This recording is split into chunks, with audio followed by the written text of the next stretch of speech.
Hello, मैं Prachi. I hope आप सब बहुत अच्छी होंगी और आपकी जो तैयारी है आने वाले एग्जाम के लिए हमेशा की तरह बहुत अच्छी चल रही होगी।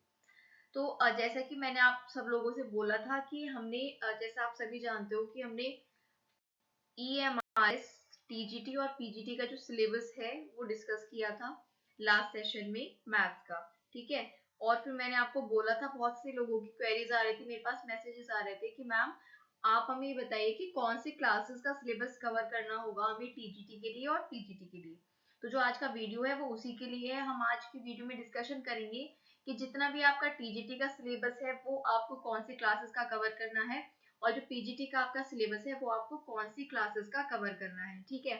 तो अगर आप ईएमआरएस में टीजीटी या पीजीटी मैथ्स दोनों का या फिर इनमें से किसी का एग्जाम देने जा रहे हैं तो वीडियो एंड तक आपको पूरा देखना है, हर एक पॉइंट को समझना है, इसके सिलेबस पर पूरा डिस्कशन करेंगे, टॉपिक्स पर भी पूरा डिस्कशन करेंगे। ठीक है।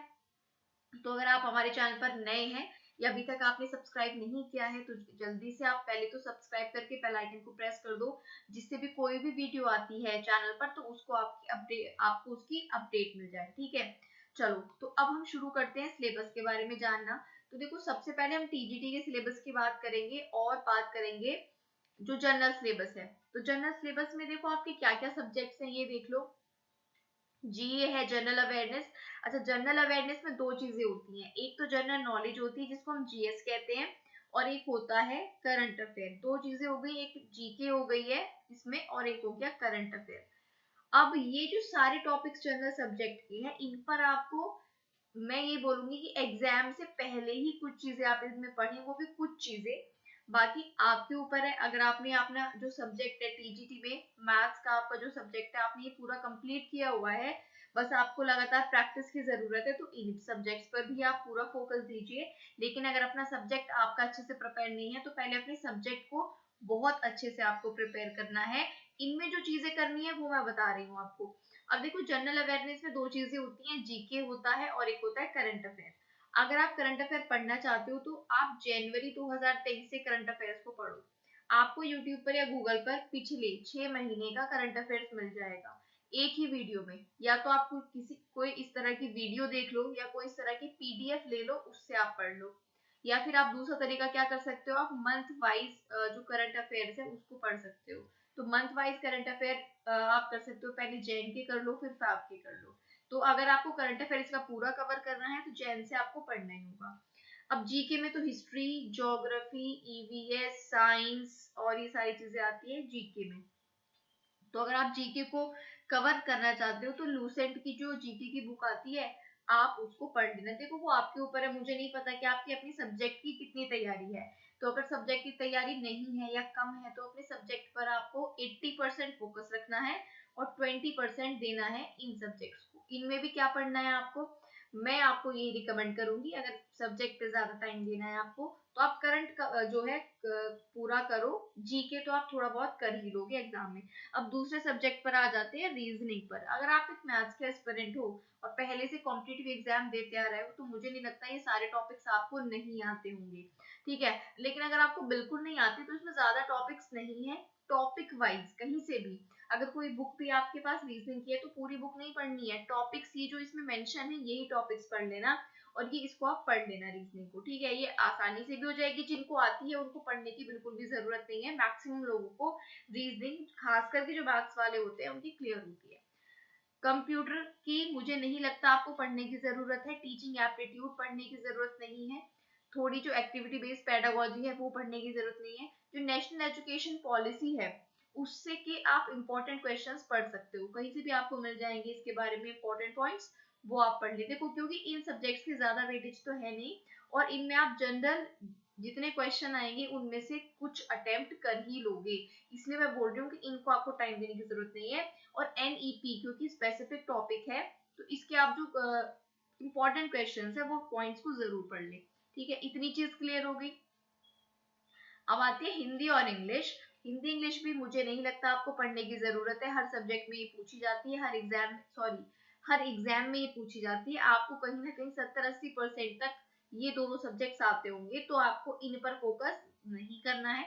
ये मैं अपने अकॉर्डिंग आपको बता रही हूँ, क्योंकि आपको किस पर फोकस करना है, सब्जेक्ट पर फोकस करना है, क्योंकि काफी सिलेबस है आपका। बाकी ये आपको पता है कि आप कितने घंटे स्टडी को दे रहे हो। इन सारे सब्जेक्ट्स को भी आप टाइम देना चाहते हो तो बेशक आप दे सकते हो।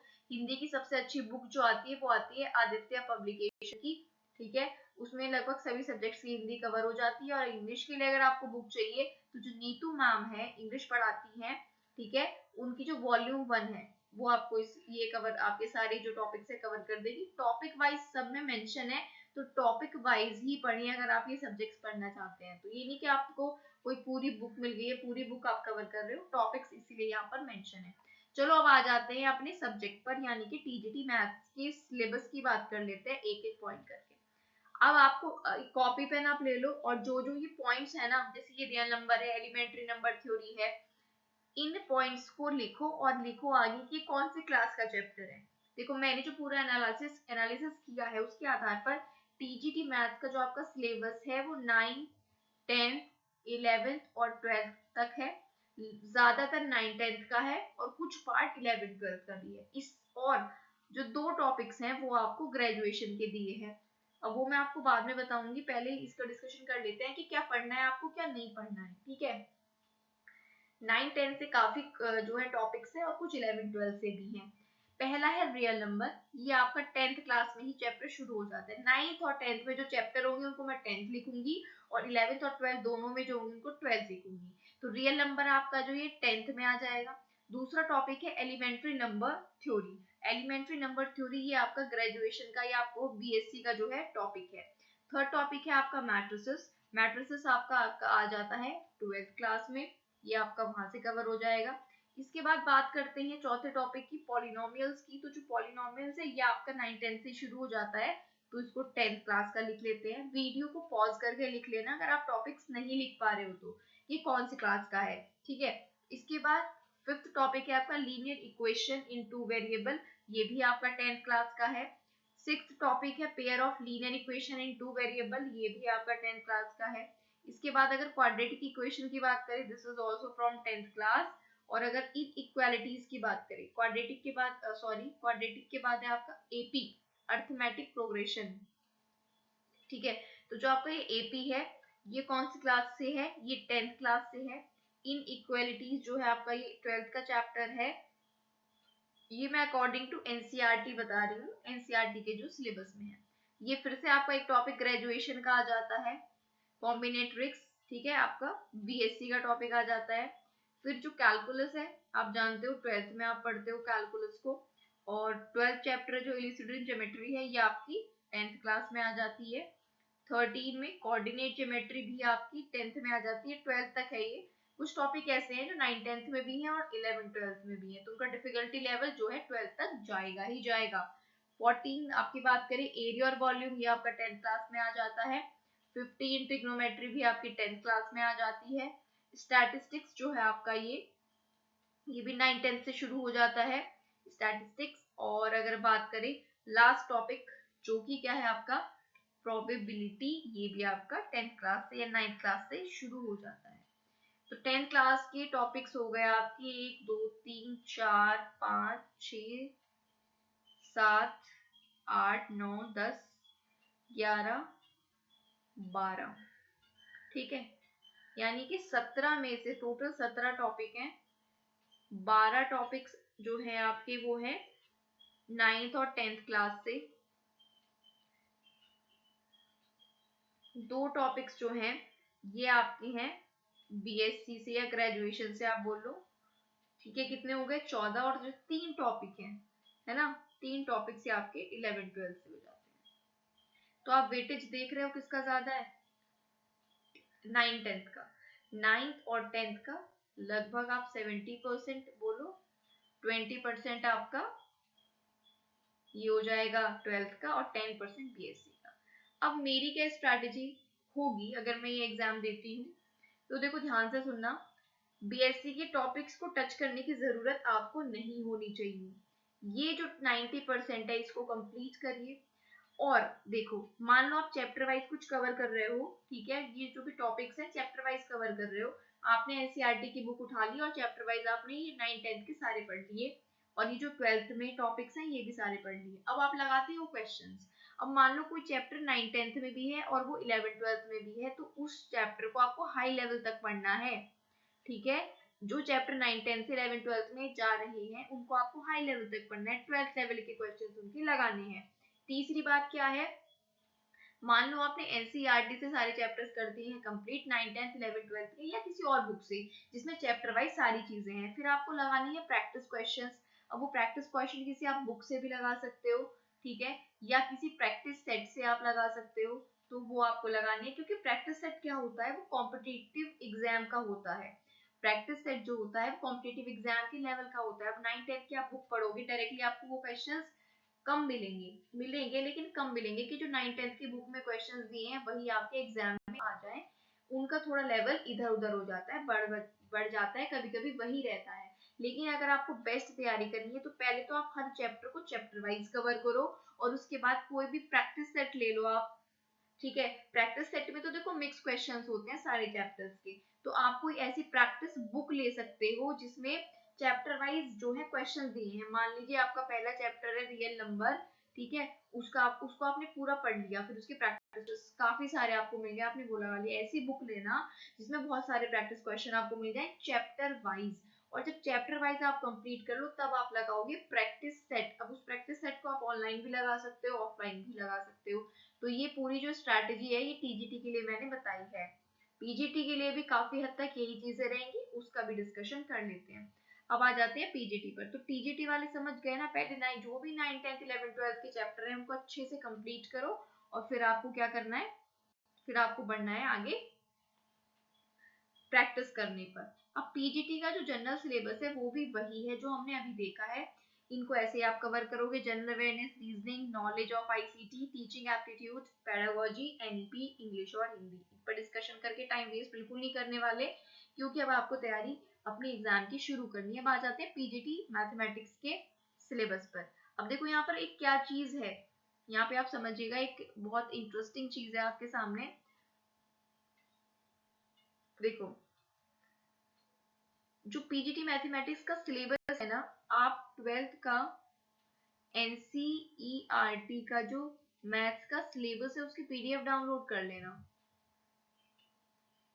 एज इट इज सीक्वेंस भी वही है जो 12th की एनसीईआरटी में सिलेबस दिया है ना, 12th का, 11th का और 12th का, ठीक है। 11th का और 12th का जो सिलेबस है एनसीईआरटी का वो डाउनलोड कर लेना पीडीएफ। एज इट इज इसी सीक्वेंस में आपको सारे चैप्टर्स मिलेंगे। जी हाँ, कंप्लीट 11th और 12th का, मतलब इसमें मैं अगर आपको बताऊं, देखो डिफिकल्टी लेवल तो ग्रेजुएशन तक जाएगा आपका, डिफिकल्टी लेवल तो यहाँ पर ग्रेजुएशन तक 100% जाएगा। यानी कि जो चैप्टर्स 12th में है और फिर वो कहीं ना कहीं आपने बीएससी में भी पढ़े हैं, तो उनको आपने 12th लेवल के साथ साथ बीएससी लेवल का भी पढ़ना है। लेकिन स्पेशली यहाँ पर ग्रेजुएशन का कोई भी टॉपिक मेंशन नहीं है, यानी ऐसा कोई टॉपिक नहीं है जो आपका 11th-12th में ना हो और ग्रेजुएशन में सीधा आपने पढ़ा हो। यानी कि कम, देखो मैं आपको अगर बताऊं, इसमें आप कंप्लीट 11th-12th कवर कर लो बहुत अच्छे से। उसको कवर करने के बाद आपने कुछ नहीं करना है, आपने बस फिर चैप्टर वाइज इनके जो कॉम्पिटिटिव एग्जाम में क्वेश्चन आते हैं उसकी लेनी है प्रैक्टिस बुक। यानी कि एक चैप्टर पढ़ा, उसके बहुत सारे ढेर सारे प्रैक्टिस क्वेश्चन कर लिए। उसमें क्या होगा, उसमें जो ग्रेजुएशन का डिफिकल्टी लेवल वाला क्वेश्चन है वो भी आपको मिल जाएगा, तो आप उसको क्या कर लोगे, क्रैक कर पाओगे। फिर आपको प्रैक्टिस सेट यानी एक पहले आपने चैप्टर वाइज, चाहे आप एनसीईआरटी से कवर करो या कहीं से, वो कवर करना है। उसके बाद एक प्रैक्टिस बुक लेनी है जिसमें चैप्टर वाइज क्वेश्चंस और बल्क में क्वेश्चंस हो जो कि अलग अलग एग्जाम में पूछे गए हैं। 11th-12th में पूछे गए वाले नहीं, जो कॉम्पिटिटिव एग्जाम में अलग अलग केबीएस, एनबीएस, टीएसबी या टीजीटी, पीजीटी मैथ में पूछे गए हैं, वो सवाल आप चैप्टर वाइज लगाओ। पहले चैप्टर के बहुत सारे लगा लिए, दूसरे के बहुत सारे लगा लिए, मान लिया आपने, ठीक है, सेट्स के आपने बहुत सारे क्वेश्चन लगा लिए, रिलेशन फंक्शन के लगा लिए। उससे क्या होगा, इसमें आपके जब आप बुक से लगाओगे तो 11th-12th के भी कवर हो जाएंगे, और जो ग्रेजुएशन के जिस लेवल के क्वेश्चन पूछे जाएंगे वो भी आपको समझ आ जाएंगे कि कैसे पूछे जाते हैं। ठीक, अब देख लेते हैं कौन कौन से चैप्टर है। सेम वही सिलेबस है 11th-12th में जो सिलेबस है एनसीईआरटी का। सेट्स है, रिलेशन फंक्शन है, ट्रिग्नोमेट्रिक फंक्शन है, कॉम्प्लेक्स नंबर है आपका, ठीक है। 4 टॉपिक हो गए। एक है लीनियर इनइक्वालिटीज, एक हो जाएगा परम्यूटेशन कॉम्बिनेशन, एक हो जाएगा बाइनोमियल थ्योरम, एक आपका सीक्वेंस एंड सेट सीरीज हो जाएगा, एक आपका स्ट्रेट लाइन हो जाएगा, एक हो जाएगा आपका कॉनिक सेक्शंस वाला, ठीक है। कॉनिक सेक्शन के अलावा आपका introduction to 3D geometry, limits, derivatives, statistics, probability और रिलेशन फंक्शन आपका हो जाएगा, ठीक। इसके बाद inverse trigonometric function, matrices, determinants, उसके बाद कॉन्टिन्यूटी और differentiability, alright, continuity, differentiability, applications of derivatives, integral, ठीक है, इंटीग्रल इसमें आ जाएगा। उसके बाद एप्लीकेशन ऑफ इंटीग्रल आपका आएगा, डिफरेंशियल इक्वेशन आएगा, वेक्टर्स आ जाएगा, 3D ज्योमेट्री तो हो चुका है, ठीक है, और लीनियर प्रोग्रामिंग आ जाएगी आपकी, और प्रोबेबिलिटी आ जाएगी 25। ये क्योंकि प्रोबेबिलिटी मैं 11-12 में क्यों बोल रही हूँ, ये 11-12 में भी है, कि 9 प्रोबेबिलिटी 9 से ही शुरू हो जाती है, लेकिन 11-12 में भी है। तो 25 टॉपिक हो गए आपके। अब ये 25 के 25 टॉपिक्स जो हैं ये कहाँ पर हैं आपके, NCERT की जो मैथ्स की 11th और 12th का सिलेबस है कंप्लीट, ये क्या है, वही है।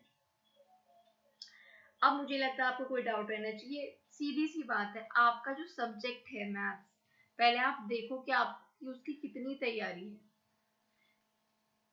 फोकस इस पर ही करना है 80%, और बाकी का जो 20% टाइम है वो आपको अदर सब्जेक्ट को देना है। अगर आप जीए पढ़ना चाहते हो, रीजनिंग पढ़ना चाहते हो, हिंदी या इंग्लिश पढ़ना चाहते हो, इनमें भी आप क्या सब्जेक्ट पढ़ना, सिर्फ अगर आप टाइम निकाल कर जनरल सब्जेक्ट पढ़ना चाहते हो तो general knowledge, current affair, Hindi और इंग्लिश और रीजनिंग, सिर्फ ये पढ़ना।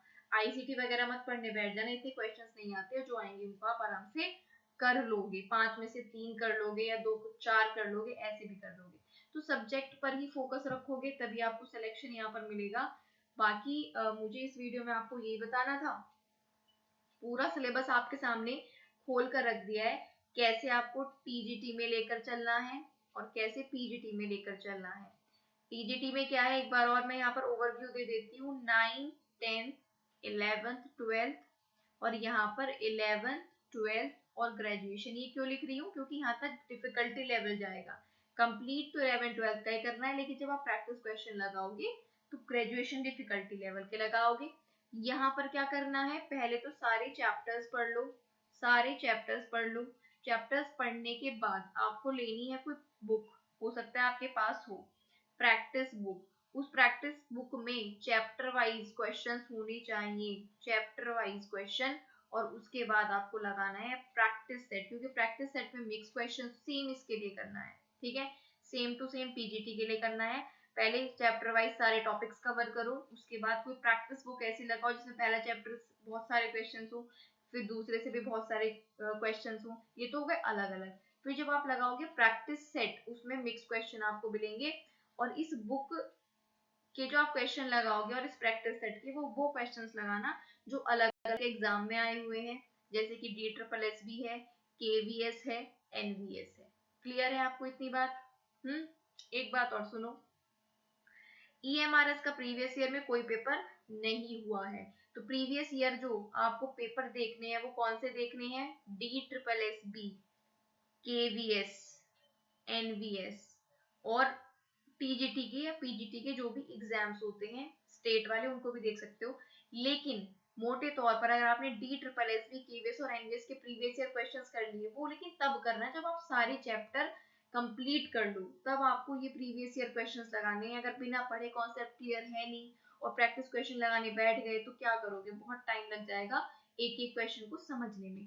तो इनके आपको प्रीवियस ईयर लगाने हैं, क्योंकि KVS NVS के तो लगाना, साथ साथ DSSS के लगाना, क्योंकि DSSS भी कुछ भी दे देता है एग्जाम में, कुछ भी का मतलब कुछ भी, ग्रेजुएशन का भी, पीजी का भी, 11-12 का भी, 9-10 का भी, तो आपका कुछ छूटेगा ही नहीं, सब कुछ कवर हो जाएगा, ठीक है। बाकी देखो, अगर अब भी कोई डाउट है इस वीडियो के बाद आपको, तो आप मुझसे कमेंट बॉक्स में पूछ सकते हो, या मैंने आपको बोला था मेरा टेलीग्राम चैनल है जिसका नाम है सिलेक्शन मेट, जिसका लिंक हमेशा डिस्क्रिप्शन में रहता है, डिस्क्रिप्शन में जाके सिलेक्शन मेट को ज्वाइन कर लेना।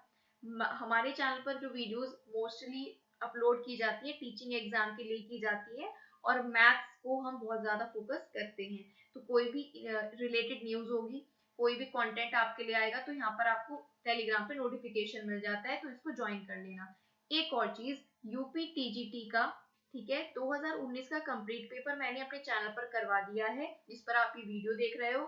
तो प्लेलिस्ट में जाकर मैराथन क्लास की प्लेलिस्ट पढ़ी है, 3 से 4 क्लासेस में पूरा 2019 का पेपर यूपी टीजीटी मैथ का करवाया है, उसको जाकर देख लेना, बहुत अच्छा एनालिसिस हो जाएगा प्रीवियस ईयर क्वेश्चन का। अब मैं यूपी टीजीटी 2015 का पेपर जो है आपको करवा रही हूँ, 2015 का करवा रही हूँ, 3 से 4 क्लासेस हो चुकी हैं, उनको भी देख लेना और आगे की वीडियोस के लिए फॉलो कर लेना, ठीक। अब आज की वीडियो में इतना ही रखेंगे, कोई डाउट रह गया है तो पूछ सकते हो आप, और नेक्स्ट वीडियो में मिलेंगे किसी अच्छी इंफॉर्मेशन या कंटेंट के साथ। तब तक के लिए आप पढ़ते रहिए। वीडियो अगर अच्छी लगी है तो वीडियो को लाइक कर दो, और अभी तक सब्सक्राइब नहीं किया है तो जल्दी से सब्सक्राइब करके बेल आइकन को प्रेस कर देना, जिससे किसी भी वीडियो के आपको जल्दी से नोटिफिकेशन मिल जाए। और लास्ट चीज ये कि आप इस वीडियो को जरूर शेयर कर दें, जो भी आपके स्टडी ग्रुप्स हैं, अपनी स्टेटस वगैरह पर आप लगा सकते हो, फेसबुक या व्हाट्सएप पर जो भी आपके ग्रुप्स हैं उसमें आप इस वीडियो को शेयर जरूर कर दें, ठीक है, बहुत अच्छा हो जाएगा, ज्यादा लोगों तक वीडियो पहुंच जाएगी। तो चलिए पढ़ते रहिए, अब तैयारी कर दीजिए अपनी शुरू, इधर उधर की बातों से दूर होकर जो भी बुक फॉलो करनी है, कुछ जो भी फॉलो करना है उसकी स्ट्रेटेजी बना लो, टाइम टेबल बना लो अपना, और अच्छे से तैयारी शुरू करो, ठीक है। चलो आज के लिए इतना ही रखते हैं, थैंक यू।